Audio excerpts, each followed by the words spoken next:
ते एक छोटंसं काम बाकी राहिलेलं आहे. ते उद्या उद्या करून घ्या. उद्या लावून टाका बरं काम. नमस्कार मित्रांनो, राधाकृष्णजी महाराज साहेब यांची भागवत कथेचं आयोजन करण्यात आलेलं आहे. 18 ते 24 जानेवारी दरम्यान अर्जुनराव खोतकर हे तिथं कथेस्थळी भेट देण्यासाठी आणि समस्या जाणून घेण्यासाठी आलेले. भाऊ, नेमक्या इथं भेट द्यायला आलेले, काय काय समस्या इथल्या आयोजक कमिटीने सांगितल्या आणि काय आपण सूचना दिलेल्या आहे? इथे खूप मोठ्या प्रमाणामध्ये भागवत कथेचं नियोजन आणि आयोजन केलं गेलेलं आहे.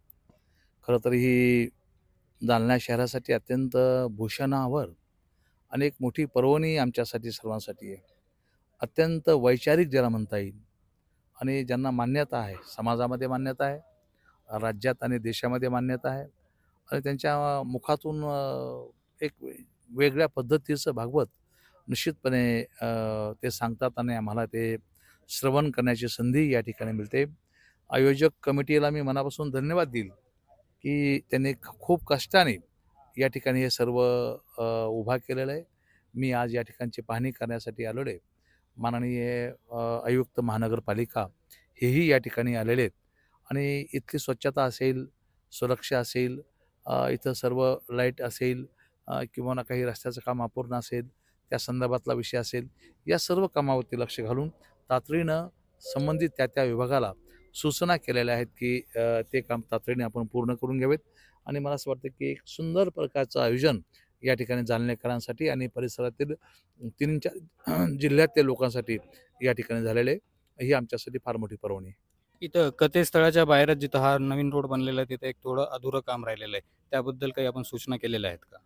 मी आत्ताच भास्कर दानवे यांच्याशी बोललेलो आहे की बाबा ते पूर्ण काम जे आहे ते ताबडतोब करून घ्या आणि तशा प्रकारचं माननीय आयुक्तांना सुद्धा बोललो आहे. त्यांनी नाही केलं तर मग आयुक्त स्वतः महानगरपालिकेच्या माध्यमातून ते काम करून घेणार आहेत.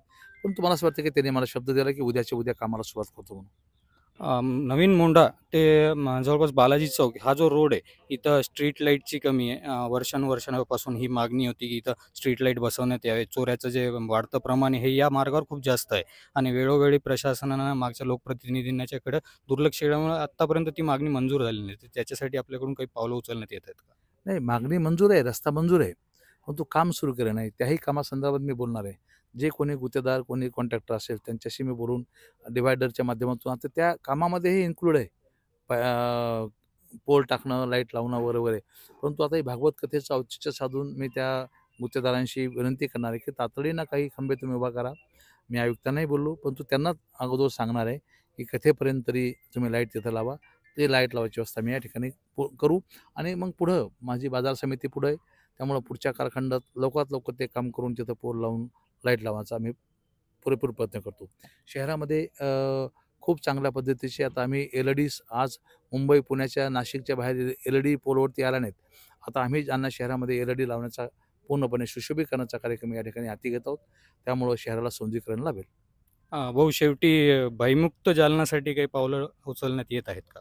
अर्थातच यंत्रणा आहे आणि माननीय मुख्यमंत्री देवेंद्रजी फडणवीस साहेबांनी 100 दिवसाचा रोड मॅप दिलेला आहे अधिकाऱ्यांना. कुठं काही असेल, जिथं काही घटना घडत असेल तिथं तातडीनं पावलं उचललं पाहिजेत आणि त्या अनुषंगाने निश्चितपणे आता पोलीस अधिकारी असतील, जिल्हाधिकारी असतील या संदर्भात कारवाई करतीलच. आणि असं काही वाटलं तर थेट माझ्याकडे या. मी बंगल्यावरती हजर आहेच, आपल्या सेवेमध्ये हजर आहे. कुठं काही घटना आता 2 दिवसामध्ये 3-4 मुलीच्या प्रकरण माझ्याकडे आले. मी संबंधित पोलीस अधिकाऱ्याला बोललो, त्या मुलीचा छडा लावला, त्या मुली कुठं आहेत ते ताबडतोब शोधायला लावलं आणि त्या मुली परिवाराकडे देण्याच्या संदर्भामध्ये सूचना केलेल्या आहेत. मुली पळून जाण्याचं प्रमाण फार मोठ्या प्रमाणात वाढलं. त्या संदर्भामध्ये पालकांनी सतर्कता बाळगली पाहिजे आणि हे खरं तर एक सामाजिक याच्यापायी हे लोक बाहेर सांगत नाहीत. कृपा करून सांगा. आम्ही आपल्या परिवारातले माणसं आहेत, आम्हाला सांगा. आम्ही निश्चितपणे लक्ष घालू. मुलगीला आपल्या घरापर्यंत आणून सोडायची जबाबदारी आमची राहील. खूप खूप धन्यवाद भाऊ. जसं की आपण बघितलं, खोतकर साहेबांनी इथं कथास्थळी भेट देऊन ज्या ज्या समस्या आहेत त्या जाणून घेतल्या आणि मुख्याधिकारी खांडेकर साहेबांना सूचना देखील केल्या की ज्या ज्या समस्या आहेत त्या तातडीनं त्यांचं निराकरण करण्यात यावं आणि खोतकर साहेबांच्या जे प्रलंबित प्रश्नाप्रती जी पोटतिडकीनं काम करण्याचा धडाका सुरू आहे, त्या हिशोबानं जनतेनं केलेलं मतदान हे कुठं ना कुठं सार्थकी लागल्याचं जनतेतून बोललं जात आहे. तर आपण पाहतात पार्श्वमी डिजिटल, मी अनुप राठी.